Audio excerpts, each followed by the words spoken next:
Penolakan terhadap pariwisata berbasis syariah yang berlangsung di kantor DPRD Bali melibatkan berbagai aliansi masyarakat, di antaranya Aliansi dari Kesatuan Mahasiswa Hindu Dharma Indonesia Gases Bali, perwakilan Cakrawayu Seprovinsi Bali, serta yang lainnya.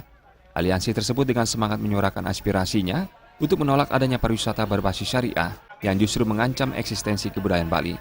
Salah satu aliansi penolak pariwisata berbasis syariah mengatakan, Presiden harus bertindak tegas kepada Menteri Pariwisata serta diberikannya pendidikan yang lebih dalam mengenai wawasan budaya. Bila perlu Menteri Pariwisata untuk diganti agar tidak merecoki kearifan lokal khususnya yang ada di Bali. Ketua Puskor Indonesia Ide Bagus Susena mengatakan, pemerintah serta komponen masyarakat yang ada di Bali harus peduli dengan pariwisata yang sudah berjalan saat ini, di mana pariwisata Bali yang berbasis budaya sangat menjunjung tinggi kearifan lokal dan eksistensi kebudayaannya. Jangan sampai pariwisata berbasis syariah yang hanya memecah masyarakat menduduki Bali. Bila wisata syariah tetap dipaksakan untuk diberlakukan di Bali, hal ini tentunya tidak sesuai dengan adat dan budaya Bali. Di Bali ini sebenarnya sangat toleran dengan agama apapun kita sangat welcome. Tetapi manakala ada isu-isu kemudian yang membuat pelemahan Bali ini secara terstruktur, kita harus mulai bersikap.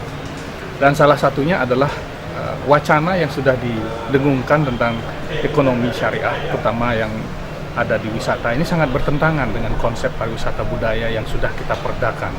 Nah, ini yang perlu kita tegas lagi bahwa anggota dewan, semua komponen masyarakat yang ada di Bali ini harus mulai peduli dengan keberadaan dan wacana-wacana seperti ini. Jadi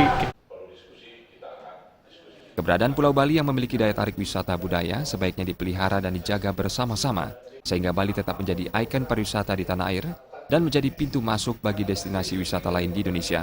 Pemerintah, pelaku pariwisata, dan berbagai komponen masyarakat Bali sudah saatnya bersatu padu untuk menolak rencana pengembangan pariwisata syariah di Bali agar Bali nantinya tak kehilangan jati diri.